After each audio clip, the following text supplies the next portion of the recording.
Good evening and welcome to the 2026 Republican Attorney General primary debate, live from South Carolina ETV studios in Columbia. I'm Gavin Jackson. Early voting is underway and Election Day is less than 2 weeks away on June 9th. And we are joined in studio with the three candidates running for the Republican nomination. And they are First Circuit Solicitor David Pasco, 8th Circuit Solicitor David Stumbo, and State Senator Stephen Goldfinch. Gentlemen, welcome. Welcome to this debate. Before we begin tonight, there are some ground rules. Of course, each candidate will have the opportunity to make a 1-minute opening statement, and from there they will have 1 minute to answer the questions. Now, if necessary, I will allow for a 30-second rebuttal, but be warned, we're not going to allow for a rebuttal, to a rebuttal, to a rebuttal, to a rebuttal, so we're not going to do all that tonight. And please, no crosstalk when someone else is speaking. So candidates drew names when they arrived for starting order, and Solicitor Pasco, you're up first with your opening statement. Thank you. Good evening. My name is David Pasco, and I'm running for Attorney General to make South Carolina safer and a lot less corrupt. I've put men on death row. I sent a cop killer to the firing squad. I have prosecuted public corruption at the State House. I was the first public official to call for judicial reform.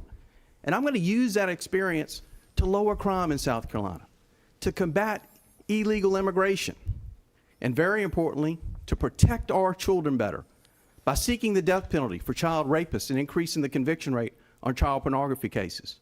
And lastly, we are going to end the culture of corruption in South Carolina when I'm your Attorney General.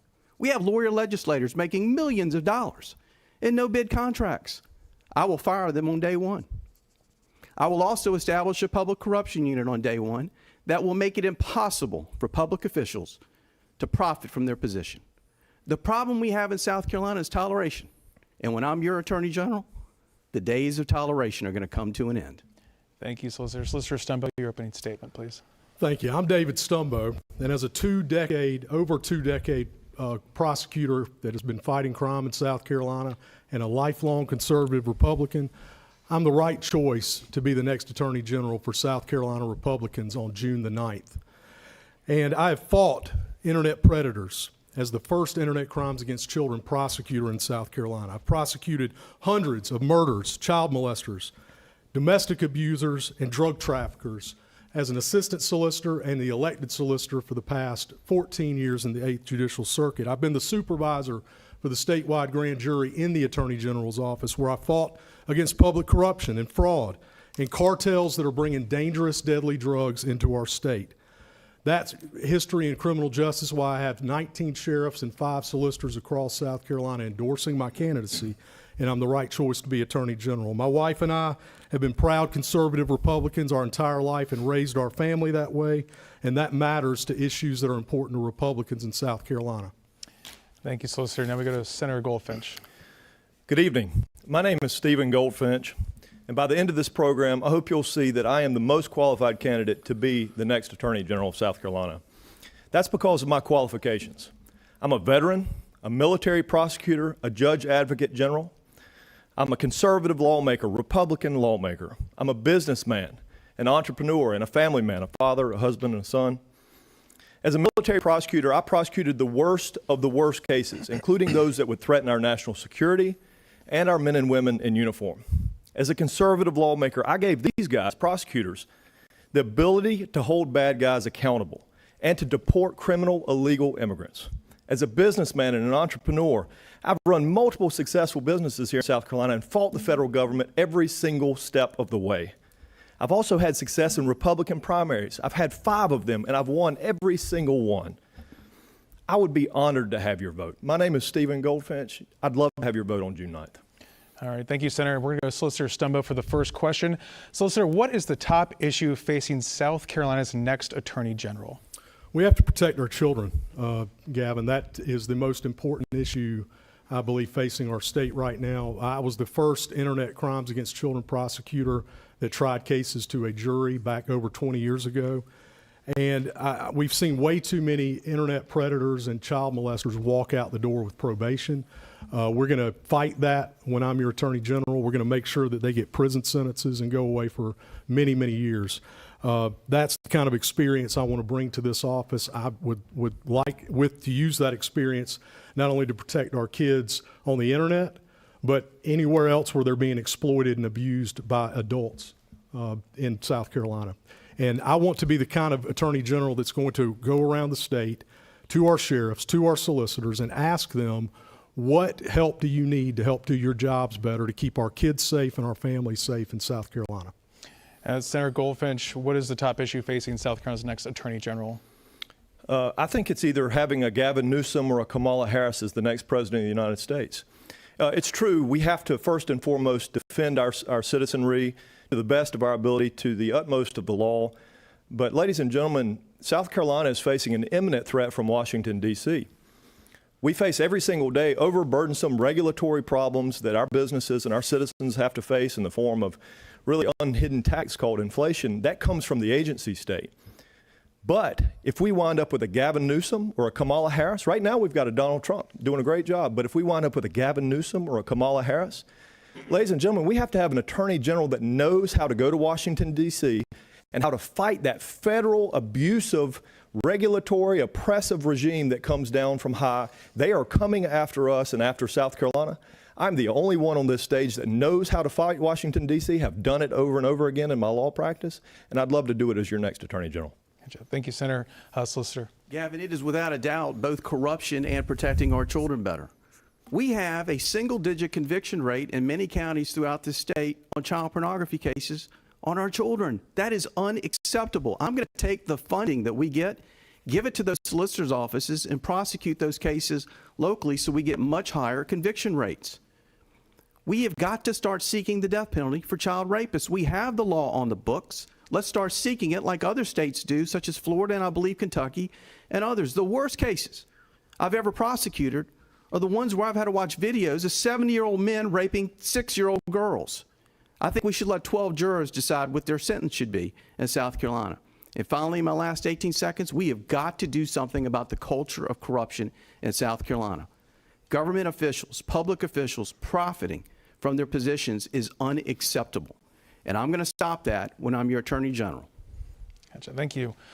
Senator Goldfinch, this next question starts with you. Do you believe there is corruption in South Carolina's government? And if so, give us an example and how you would fix it. Yeah, the answer is absolutely.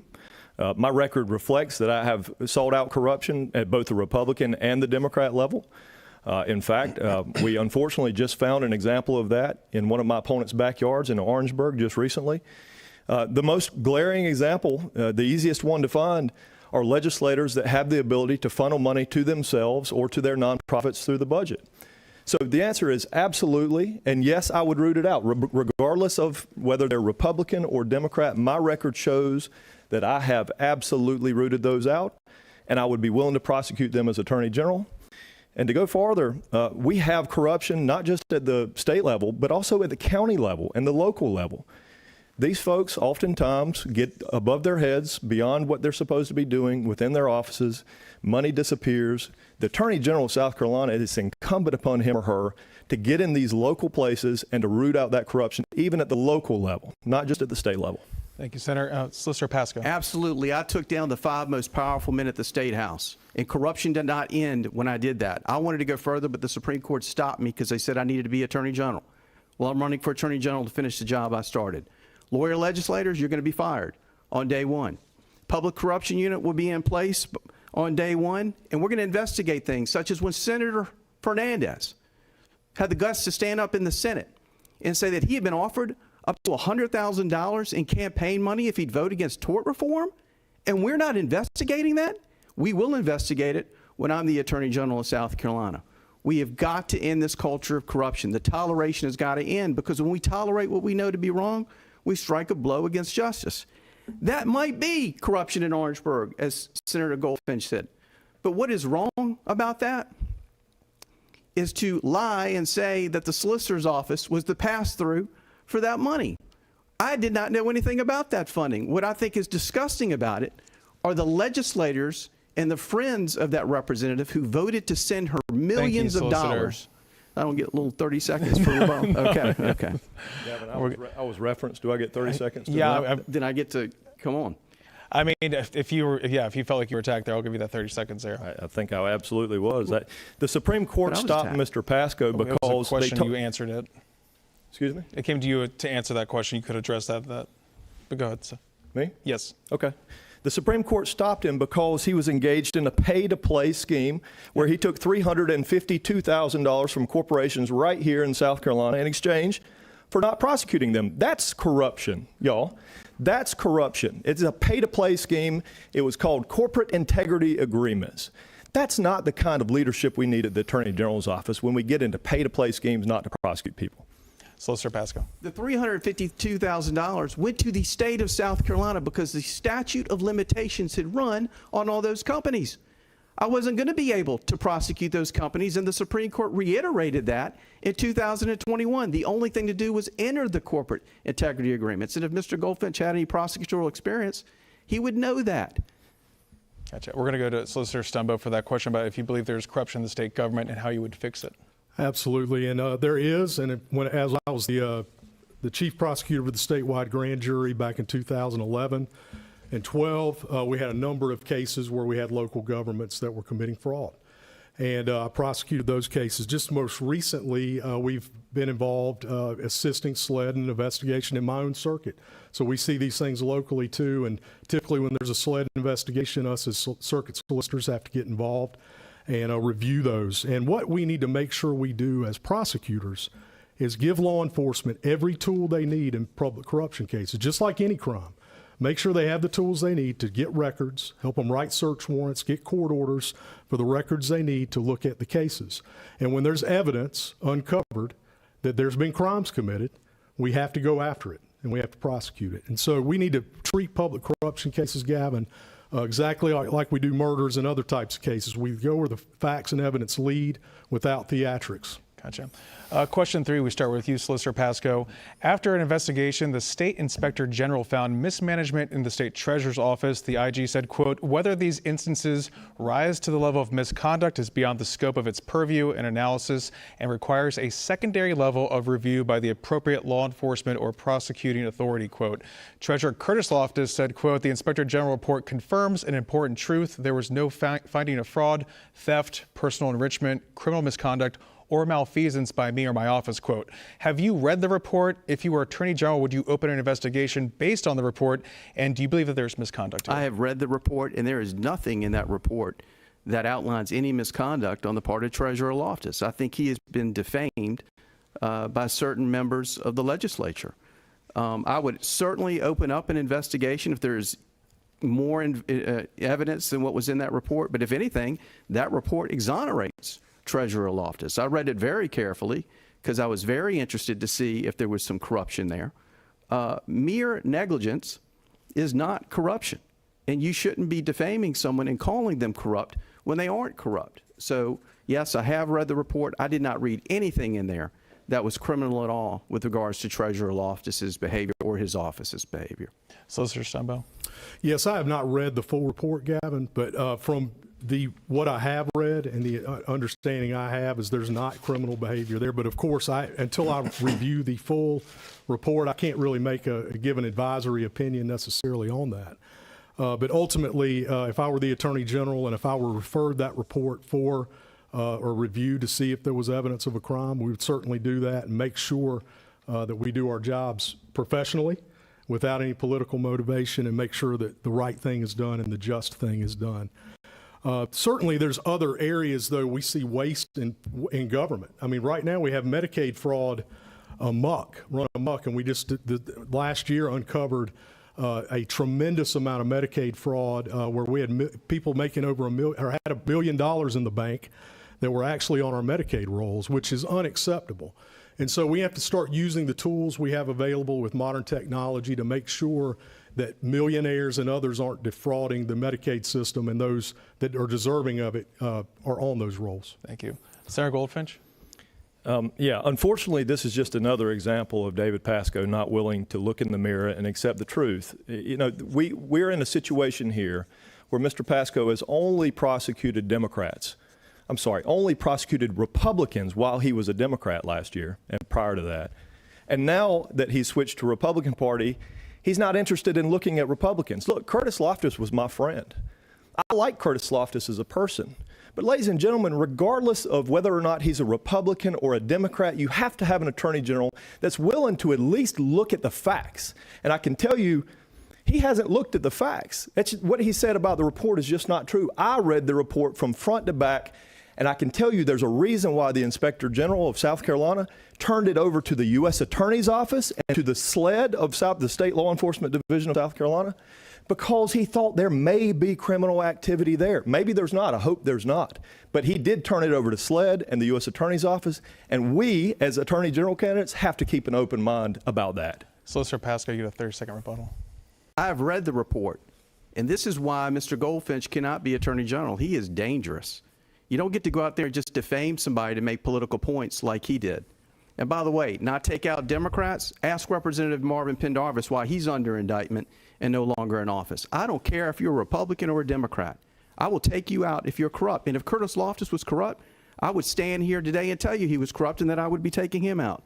But there was nothing in that report. And by the way, if he was corrupt, then why didn't the Attorney General's office investigate him after the Senate hearings? Because he's not. Thank you, sir. Question 4 goes to you, Solicitor Stumbo.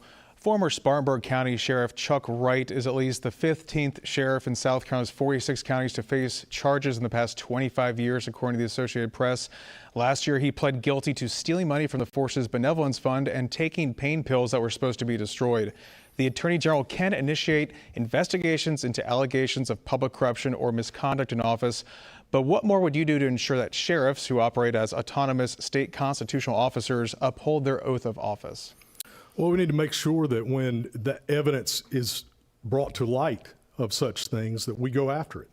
Obviously, Sheriff Wright got addicted to pills. He started taking pills. He started taking money out of that benevolence fund that was meant for fallen officers and their families and families in their offices that had fallen under hard times. And it was an atrocious thing if you read the federal indictments on that case.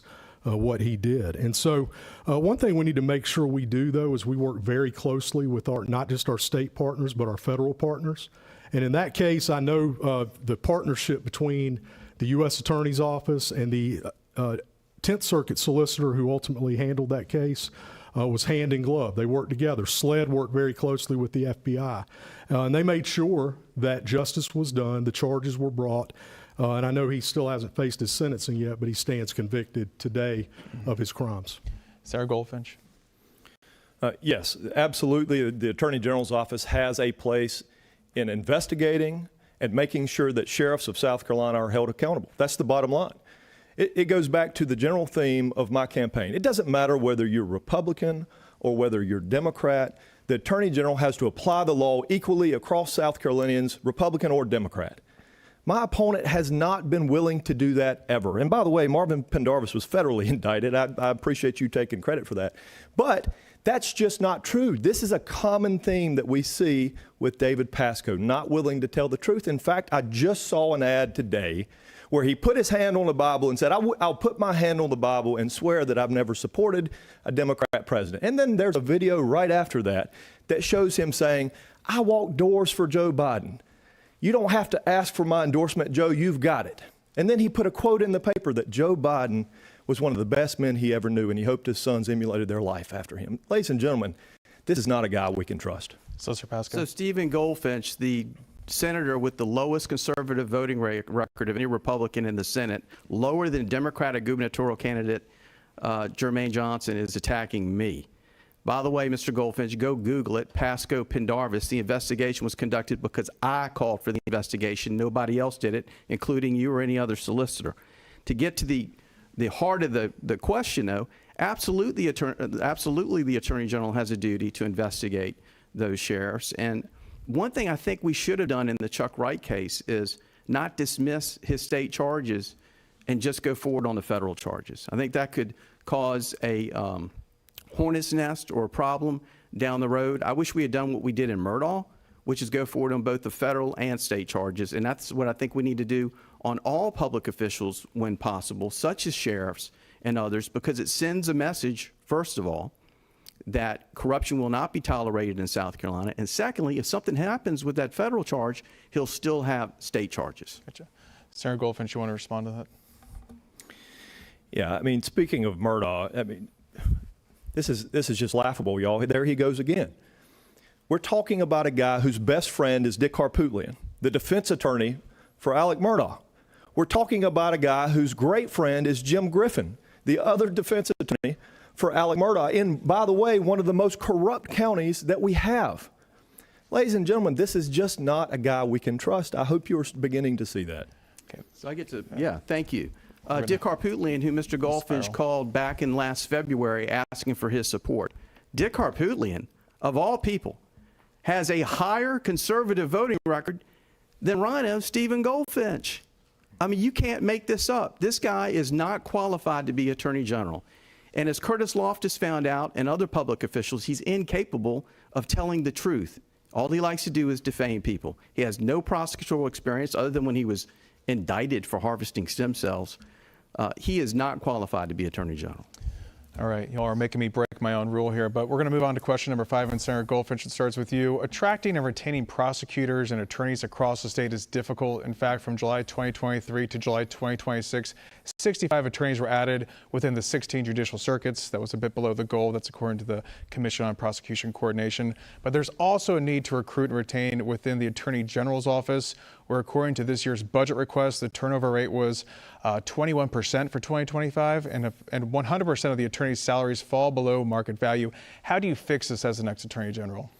Well, you have to have a relationship with leadership in the House and the Senate. And I know, to some people on this stage, that's a bad thing. But quite frankly, ladies and gentlemen, to get anything done at the Attorney General's office, you have to have a relationship within the General Assembly, because your budget is run by the General Assembly. Ladies and gentlemen, I have a good relationship with leadership in the House and the Senate. I'm not afraid to tell you that. I can go to the House and the Senate and I can ask for additional attorneys. I can ask for additional salary increases. I can put more violent crime backlog lawyers, which, by the way, we have 4 or a 5-year violent crime backlog in almost every county in South Carolina. That's re-victimizing victims over and over again. You can't get at the base of that problem, the root of that problem, without being able to go to the General Assembly and advocate on behalf of the victims of South Carolina, not just for lawyers, on behalf of the victims, to put more lawyers out there, prosecutors out there on the street, to work those violent crime backlogs down. Solicitor Pasco. And I'm going to give credit where credit is due. The legislature deserves a ton of credit because in the last several years, particularly the Speaker of the House, he's led the charge on this with Justice Buck James in the Senate, on the Supreme Court. I demoted him on the Supreme Court. They have given solicitors and the Attorney General's office much, much better funding, where we are going to now see that backlog come down a lot, a whole lot. In fact, it's already started coming down tremendously. I have, believe it or not, a good relationship with many and most legislators. For example, when I called to bring the firing squad in South Carolina, I helped get it done. I helped Solicitor Duffy Stone and other solicitors get that extra funding for solicitors' offices, including Solicitor David Stumbo. He worked to get that extra funding for solicitors' offices and the Attorney General. Gavin, real fast, the problem in the Attorney General's office isn't the lack of funding, in my opinion. It's just finding the lawyers to put in those positions. And one reason might be nobody's fault, but they're about to have a new Attorney General in a year, and some people don't want to come work there when there's going to be turnover. Gotcha. And that goes to you, Solicitor. Thank you. As far as retaining new prosecutors, as Solicitor Pasco said, I work very closely with Solicitor Stone, who is our Prosecution Commission chairman, to get this caseload equalization money back about 8 years ago. And it was absolutely critical for circuits like mine that have very, very low county funding. We were able to attract more talent. We were able to retain more people. We've done more with less in the 8th Circuit than any solicitor's office in the state. We have about a quarter of the state average in funding, and yet we prosecute sometimes thousands of more cases than my neighboring circuit solicitors. And I'm looking to take that efficiency, that what we've done with tax dollars in the 8th Circuit and been efficient and moved more cases with less than anybody else.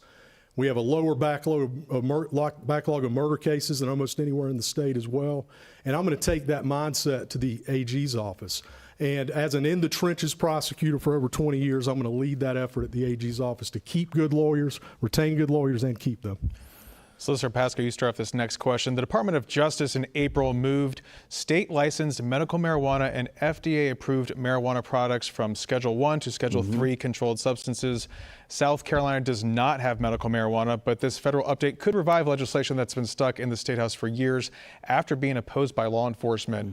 What is your stance on whether South Carolina should have medical marijuana now or not? And would you support or block legislative efforts going forward? Well, first, what took so long to get that schedule changed? It was absolutely asinine that it hadn't been changed, that people can take oxycodone and oxycontin, but we can't study the benefits of cannabis to see whether it helps people or not. And I can tell you, it absolutely does help children with seizures. It does help cancer patients because we all know them in our lives. So I applaud the Department of Justice for that rescheduling. I hope we go back to the beginning and try to get medicinal marijuana in South Carolina now that it can be regulated. And hopefully, with the rescheduling of the drug, we won't run into the problem, though, that what you see in other states. Yeah, they have what's called, quote, medicinal marijuana.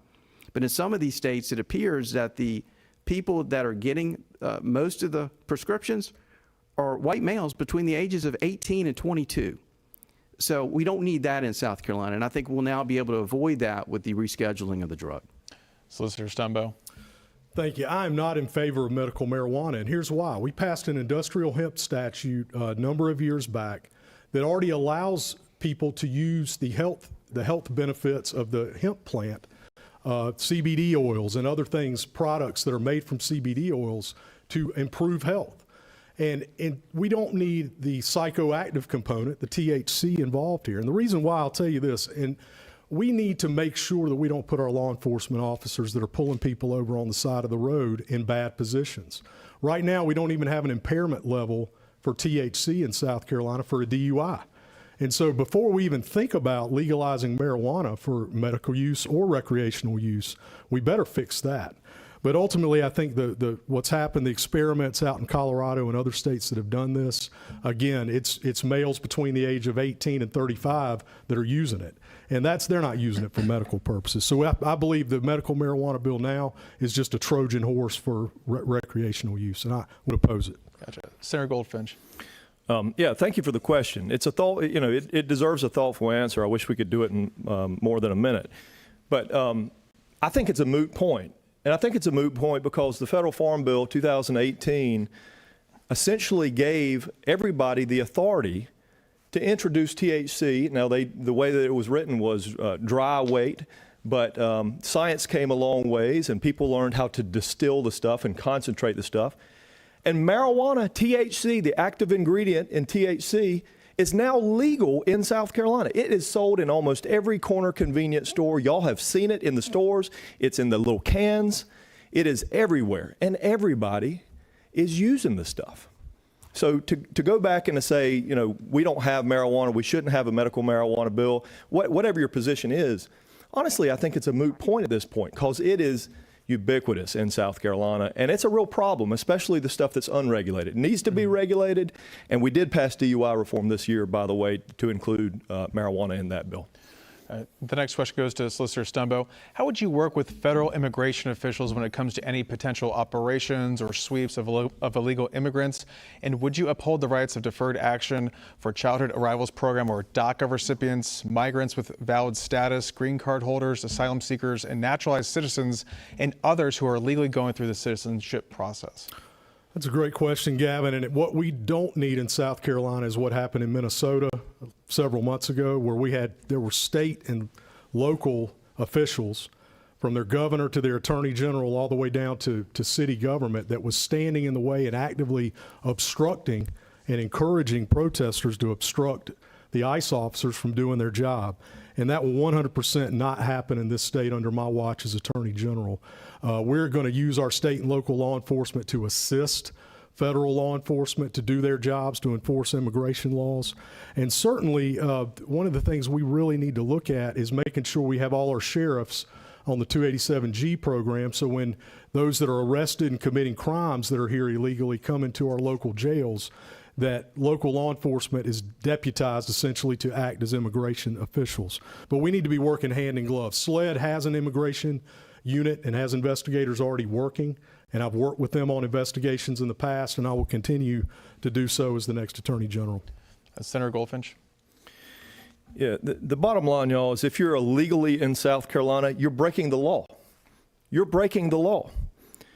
Now, whether or not there should be a path to citizenship is a valid question that deserves a lot of debate. But that's a debate for Congress. That's not a debate for the Attorney General. The Attorney General's job is to enforce the law, regardless of what it is. And the law, ladies and gentlemen, is that you be here legally. And I'd like to just go back one thing. I've heard over and over again that I've got the worst conservative rating. Y'all, it's just not true. That is, once again, David Pasco doing David Pasco stuff, which is not telling the truth.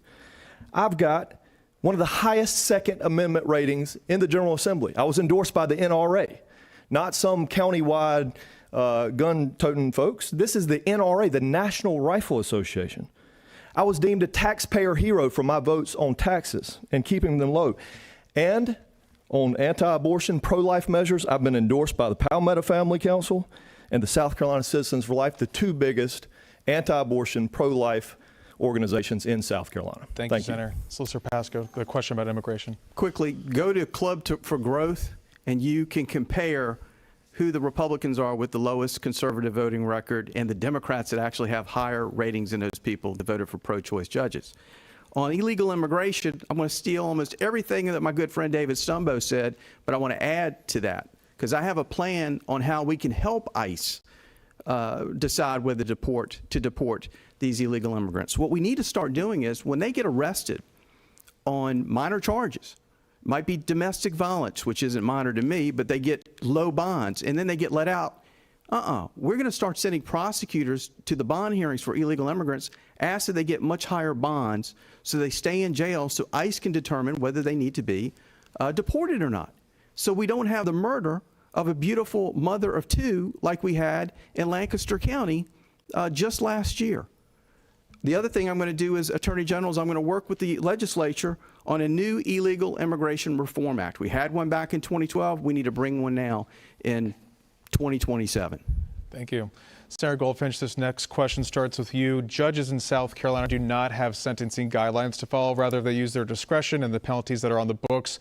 Should judges have sentencing guidelines? If we were to appoint judges in a different way, I think we would wind up with a citizenry that actually trusts the judiciary. That's the problem. It's not whether or not they have guidelines. I would tell you, I think judges need discretion to be able to make decisions, especially on tough cases. Some cases are not black and white. But the problem, the root of this problem, where your question lies, is that a lot of citizens just don't trust the institution of the judiciary. It's okay not to trust the legislature. Everybody hates the legislature. I hate the legislature, right? It's natural. But you have to trust the judiciary. If you don't, that's the seeds of a revolution. We have to go closer to something akin to the federal system, where the governor makes nominations and the Senate confirms. We could also change the system where the JMSC is appointed by the governor. I actually helped draft that bill. I've helped draft and pass the last two judiciary reform bills. I think that's the way we address the problem, Gavin, is we put trust back into the judiciary. They do a great job, but we have to tell the citizens what makes them special and what makes them great.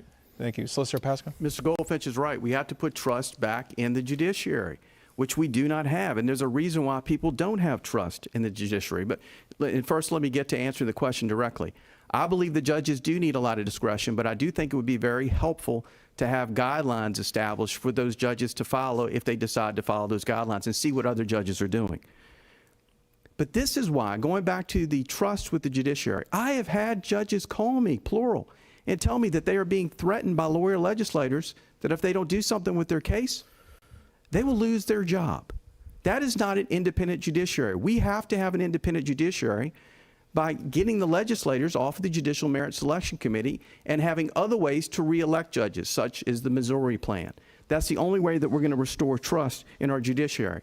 This is why those phone calls that I was getting from judges is why, starting in 2021, I started going to Republican groups all across the state to talk about the need for judicial reform. Gotcha. Solicitor Stumbo. Thank you. And I would echo the statement about judges sometimes being scared have these lawyer legislators come in front of them. In fact, as the Eighth Circuit solicitor, routinely over the last 14 years, some of the oldest cases on my docket have been a lawyer legislator who's a criminal defense lawyer, and they never have to come to court, and the judges don't make them come to court. So that highlights that in and of itself should never happen. Most lawyer legislators that practice in front of the judges don't abuse that, but the fact that they can means we need judicial reform. And I'm in favor of a federal model, gubernatorial appointment with a legislative confirmation. We need to get rid of the JMSC. It is not accomplishing the purpose it was created for back in the 1990s, and have reconfirmation every 6 years for judges. That would be my judicial reform plan. We need truth in sentencing in South Carolina. That's one of the problems. A judge could give a 10-year sentence and the defendant's out, the criminal's out in 3 or 4 years. We need truth in sentencing so everybody, when they leave the courtroom, they know what that sentence means. Right now, they don't in South Carolina. And we need more mandatory minimums on a number of crimes in South Carolina as well. And we'll have more time to talk about judges right now because we're going to ask a question about it. Solicitor Pasco, do you believe that the current process of electing judges vetted by the Judicial Merit Selection Commission and elected by the 170 members of the General Assembly needs to be changed? The process is horrible. There is no worse process in the United States than the way we pick judges in South Carolina, period. That's why I have said, even though I'm not a huge proponent of public elections for judges, I would much rather have that than what we have now. We've got to take lawyer legislators off of the JMSC, whether we give the governor all of the appointments, because that's where most of the shenanigans take place, is on the Judicial Merit Selection Committee. Let the governor or even the Chief Justice get half of the appointments. I'm okay with the legislature initially voting for the judges who should win, but then that judge should never have to go back in front of the legislature. That's what the problem is. That's why judges look over their shoulders. They're worried about what's going to happen when I go back in front of the legislature. What we need to do is look at adopting what's called the Missouri Plan, where that judge, when their term is up, they go in front of the people, and the people give that judge an up or down vote on whether they should stay on the bench. Under that plan, think about it. The governor gets a voice, the legislature gets a voice, and ultimately the people get a voice. Solicitor Stumbo. I believe the plan that I would propose balances the branches of government better than any of the other plans I've heard. And the reason for that, we're used to what happens in Washington, D.C. A president appoints a federal Supreme Court justice or a judge. It's very transparent, the whole process. They vet out candidates to make sure they're qualified. Then they go in front of a Judiciary Committee hearing where they're vetted out completely. Their whole lives are laid bare in front of the people. And so we need that model in South Carolina to make sure that the legislature can check, obviously, the governor's power, and but the governor needs that appointment so there's accountability. Right now, the way we appoint judges, there is no accountability. If there is a bad judge, who do you complain to? Your senator, your House member. That's only 2 members and 2 votes of 170. And so we need a model where a governor is on the hook. And when we go every 4 years to elect a governor, judicial appointments are an issue to make sure they're appointing judges that reflect the values of South Carolina. So we don't have runaway judges in South Carolina given easy bonds and low sentences. Senator Goldfinch. Yes, we absolutely need judicial reform in South Carolina, but any push towards popular election is a bad idea, y'all. Even if it's a secondary popular election like the Missouri Plan, there is no worse scenario I can think of for preserving the integrity of the judiciary than imagining a scenario like this, where a drug dealer on the corner, that's a great guy to get your campaign finance from as a judge. The guy that just stole, white-collar criminal, the guy that just stole $1 million from his business partner, there's no better guy or gal to get your campaign finance from as a judge than that guy. Y'all, that is the worst way to pick our judges. That's the worst way for us to instill integrity into the judicial system. The judicial, 99.99% of our judges are good, honest people, hardworking people. But we do need to instill some integrity into the system, and I think by changing it, something similar to the federal model, that's probably the best solution. Solicitor Stumbo, this next question starts with you. When is it appropriate for the Attorney General's office to take over prosecution from a solicitor, and how much deference should they give them? Well, I think as a general rule, you need to give deference, and here's why. Because the people of any given circuit elect that solicitor. And so if they're not doing a good job, every 4 years, the people have a chance to reelect someone else who does a better job. And so I think as a general rule, the AG's office needs to be careful in coming in and taking over a docket for a solicitor. But if you have a solicitor's office that is just so far behind and backlogged, right now we see that in a couple of circuits in our state where the Attorney General's office is actually having to come in and help handle the caseloads. And I think when necessary, the Attorney General needs to come to that solicitor and say, look, we're going to give you resources. We're going to give you assistant solicitors to come handle these cases because you're overwhelmed. But if a solicitor is making a horrific decision on a case that is just runs afoul of the confidence of the public, the Attorney General has the constitutional authority and I believe duty to come in and take over that case and make sure that justice is done. So generally there needs to be a deference, but when in times of emergency, the AG needs to come in and do that job. Sarah Goldfinch.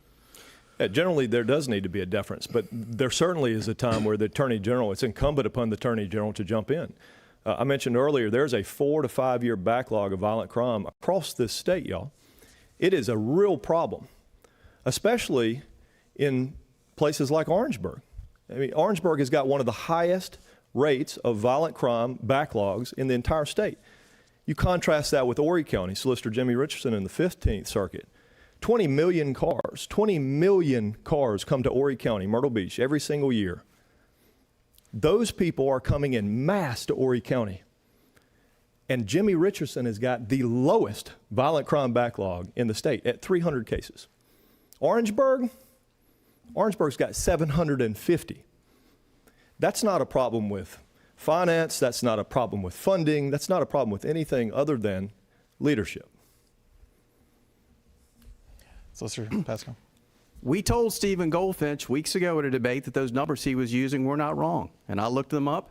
And again, he's not even close to right. And Orangeburg does not have anywhere near one of the worst dockets in the state. And my circuit as a whole has one of the best dockets. In fact, Dorchester County has the highest conviction rate in the state almost every single year and is the least violent county in the state. I guess I take credit for that too, stem cell Steve. What I would do if I was Mr. Goldfinch, and let me point this out. Orangeburg County has a higher conviction rate than Horry County. Think about that, because we take care of victims in my circuit. I think what Mr. Goldfinch ought to do is get a job from Mr. Richardson up in Horry County, because he is a fine solicitor, get some experience, and then in about 8 years run for Attorney General. I won't write him a letter of recommendation, but maybe Mr. Stumbo will. But let's get back to the question. I needed to answer that. It's my 30 seconds. Well, it was part of your response. It wasn't a rebuttal at that point. Okay. Well, let me just say this. I'll give you some time. The Attorney General must intervene when a solicitor's not doing the right job. And let's give an example, Gavin. Jeroy Price was let out of prison early because of a sealed secret order by a solicitor and a lawyer legislator. I called it out when I found out about it. I called Alan Wilson, and to his credit, he got Jeroy Price back in prison. Gotcha. Would you like to rebut that? I mean, there he goes again, loose with the facts. This is a common theme that we're going to continue to see throughout this campaign, and all of you have seen it, I hope, by now. I have been a prosecutor. I was a military prosecutor for the Army. I was the chief of military justice for AFRICOM. I prosecuted some of the worst cases, including those that would threaten our national security and our men and women in uniform. And if you don't count that as prosecution, I can't help you. All right, question 11 goes to Senator Goldfinch. The Attorney General's office often retains private counsel for matters that require specialized expertise or involve an extensive commitment of financial resources and personnel. These have drawn significant fire on the campaign trail. What is your stance on these, and should there be changes made to this process? I think you should make every effort as Attorney General to keep those cases in-house. But the truth of the matter is, and if anybody tells you differently, they're not telling you the truth. The truth of the matter is, there are some cases that require expertise that the state just does not have. There are some cases that the state attorney general's office does not want to take a risk on that could take 20 years. In fact, I know of a couple of those cases right now that are going on. Y'all, you can't pay $1 million civil liability firm, $1 million civil liability lawyer that knows what he's doing, he or she's doing with mass tort. You can't pay them $100,000 a year to come work at the attorney general's office. I wish you could, but you can't. So there are some cases where the state doesn't want to take the risk and doesn't want to outlay the money, and it's important that they outsource those. Now, I'll tell you, my opponent's going to say we should do no outsourcing. But when he was appointed the special prosecutor to do the anti-corruption cases in South Carolina, He got Jim Griffin as an outside lawyer to help him. Jim Griffin, by the way, the Democrat lawyer that is defending Alec Murdaugh with Dick Harpootlian, he got Jim Griffin to help him as outside counsel with those cases. It's hypocritical as usual. Solicitor Pesco. I definitely don't believe there should be no outsourcing, but I definitely believe that 90% of all those cases should be done in-house because that money belongs to the people. In the opioid settlement, the lawyers made millions and millions of dollars. Most of that money should go to the citizens of South Carolina. My opponent is not going to want to take money from them because most of that money, y'all, is being spent against me. Look at the plutonium deal with the Savannah River site. The law firm got $75 million for losing a case. When I'm Attorney General, I can't give that $75 million, unfortunately, back to the people. But you know what I can do? I can find out what was done for that $75 million. We're going to have some transparency in South Carolina, and I'm going to find out what was done for that $75 million. That, again, unfortunately, is being spent against me and my candidacy. Some of the cases do need to go to law firms that have expertise. But I'm telling you, at least 90 to 95% of those cases do not need to be farmed out. Those are cases that need to be in-house, and those millions of dollars should be going to you, the taxpayers. Solicitor Stumbo. We absolutely have to, Gavin, enhance the civil division of the Attorney General's office so we can handle more of these cases in-house. And I have a plan on how to do that. We need to create fellowships in the AG's office where we're going out and finding some of the best and brightest out of the law schools that want to practice civil litigation, bring them into the AG's office and train them on how to do government litigation and civil litigation cases. Other state AGs are already doing this. Texas has these fellowships. Florida, Virginia. And so we really have to get to a point where we can handle more of these cases in-house so we're not spending so much on these legal fees. And so I believe that would pay for itself, Gavin. Ultimately, we're drawing in millions of dollars out these settlements. We can pay for these attorneys. And as Mr. Goldfinch said, I believe we can't pay them $100,000 a year. We might have to pay them a little more than that. But we should be able to afford that with the amount of these legal fees that are being paid out right now to all the outside counsel. So I would like to enhance that division of the office. Solicitor Pesco, are you willing to push back against federal overreach regardless of which party is in control of the White House and the Department of Justice? Absolutely. You know, I'm a conservative first. I've always been a conservative, and that's why I push back against any party. If a Republican administration tries to encroach on us, I'm going to file suits against them. Democrat, I'm going to file suits against them. Absolutely. How about you, Solicitor Stumbo? 100%, we're going to push back on federal overreach no matter which party is perpetrating it. I will say this, often it's during the Democrat administrations, and if we were to have a Kamala Harris or a Gavin Newsom elected, God forbid, in a couple of years, they're going to need a conservative Republican in the AG's office to push back on that federal overreach from those administrations. But we also need to work together. There's force multiplier power in the AGs working together. And I believe our current AG's office has done a good job of building partnerships with AG's offices in other states that have even better resources to handle a lot of the government litigation cases. I will continue to do that, to work with Republican AGs and in these other states to fight back on the federal government when they come in and try to affect our quality of life in South Carolina. And Sarah Goldfinch. Yes. So I can't let something go, Gavin. I heard that we lost the case in South Carolina on the SRS, the Savannah River site case, and that all this money went to lawyers. I'm just baffled by this. And it's like, there he goes again. Y'all, South Carolina General Fund got $600 million from that case. That went to roads and bridges and schools, core functions of government. These cases are important. These cases, in large part, have funded core functions of government to the tune of billions of dollars. When a corporation or the federal government, in this case, like your question, hurts South Carolina, it is incumbent upon the Attorney General to go to war with them. That's what my law practice is today. I do administrative law, which means I fight the government for a living, and I do a good job of that, y'all, and I'd love to do it as your next Attorney General. Solicitor Pasco for rebuttal. Mr. Goldfinch has now quoted my hero, Ronald Reagan, 3 times. He is no Ronald Reagan. The $75 million, the reason why he defends it, his biggest supporter is a man by the name of Randy Lowell. He's the one that got that $75 million, and they're the ones that are spending it on those bogus mails and text messages and commercials you're getting. You've seen how much I've been outspent, 10 to 1 by these lawyers who have made millions of dollars on these no-bid government contracts. That's why he defends them so fiercely. Is that who you want as your Attorney General? Solicitor Stumbo, this question goes to you. Do you agree with the state Supreme Court's decision for a retrial of Alec Murdaugh? And where would you put your attention and resources for that retrial if you were AG? It's probably one of the highest profile cases the office has prosecuted in some time. Well, I certainly understand the ruling. We have to protect the integrity of the process, and I know that is what our Chief Justice, John Kittredge, who is a very good man and a good friend of mine, John Kittredge based his ruling on the fact that even though the evidence was strong in that case, even though, and I know the AG's office argued there was harmless error in what happened in that case, he believed in the integrity of the process. And I know that's why that case was overturned, not by any failing by Creighton Waters or his team or Attorney General Wilson's team in that office. They tried a great case.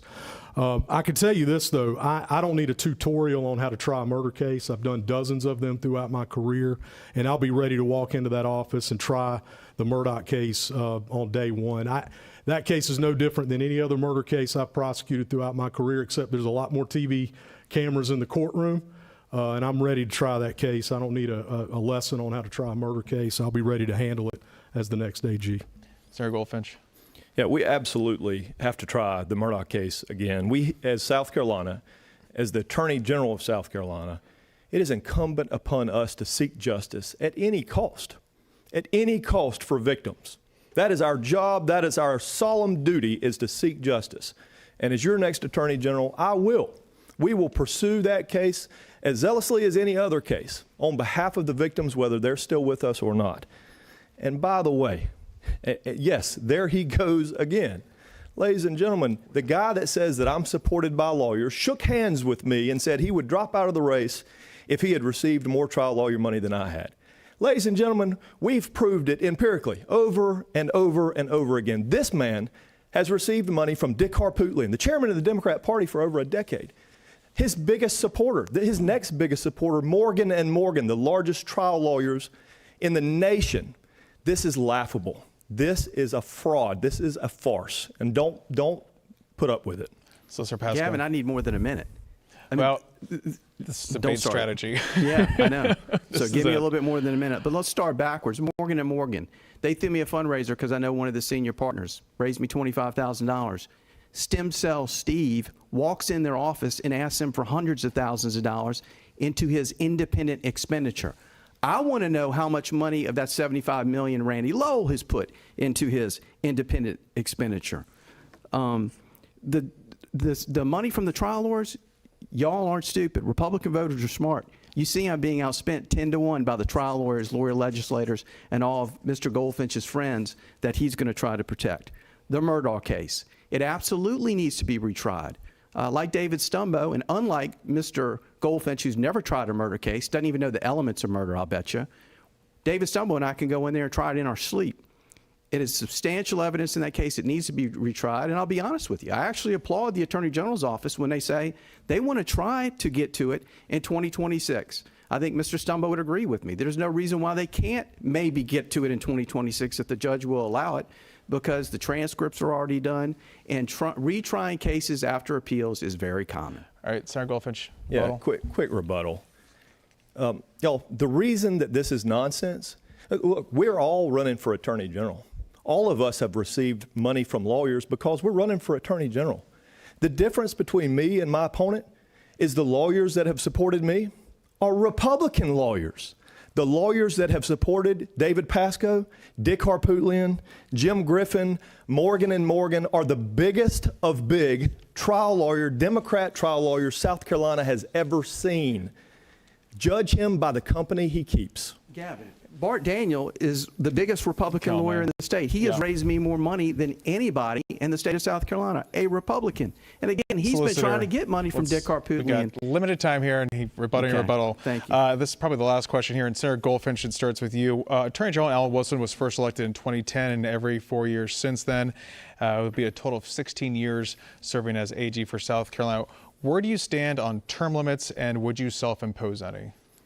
I mean, I think term limits are a bad idea whose time honestly has come. You know, your productivity on behalf of the state or the nation. I clearly voted for Article 5. You know, while I was in the General Assembly, I've supported term limits over and over again. So the answer is yes. I have no intention on running for more than 2 terms as Attorney General if I'm blessed enough to be elected.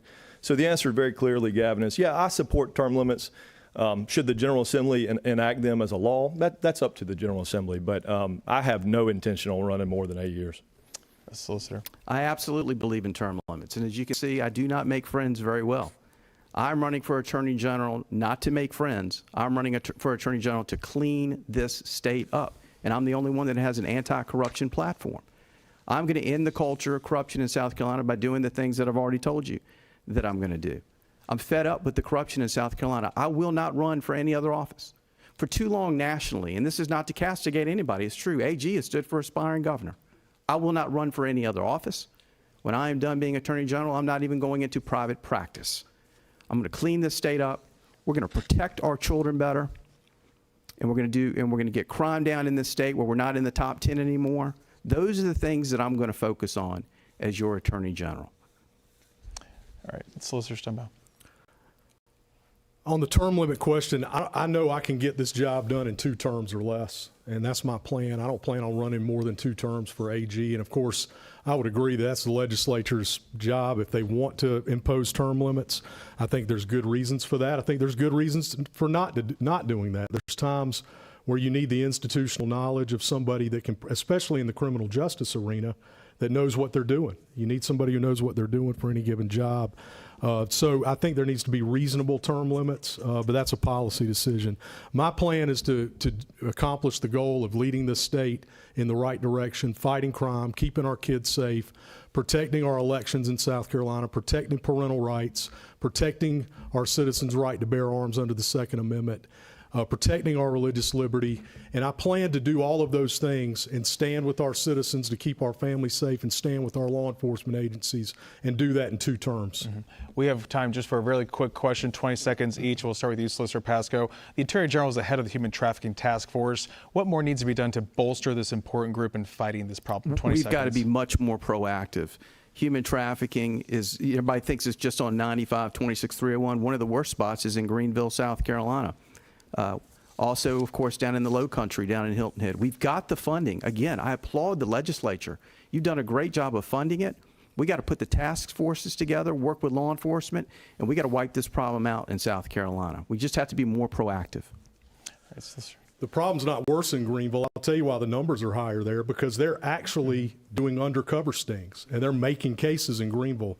There's an investigator at that department, Alia Paramore, who does a fantastic job with their human trafficking work in the city of Greenville. And so we need to do the same things they're doing in Greenville across the state to make sure that we're not just scratching the surface and we're protecting victims of human trafficking. Senator Goldfinch. Yeah, this is just a matter of priorities. Human trafficking has got to be one of our top priorities, but so does the violent crime backlog. We cannot continue to re-victimize victims in this state of South Carolina. So yes, as Attorney General, I would prioritize human trafficking and the violent crime backlog. Gotcha. And we have to leave it there tonight. Thank you to all of our candidates. You can watch this debate and more election coverage at youtube.com/SCETV News. And we will return Monday, June 1st at 7 p.m. for the Republican gubernatorial primary debate.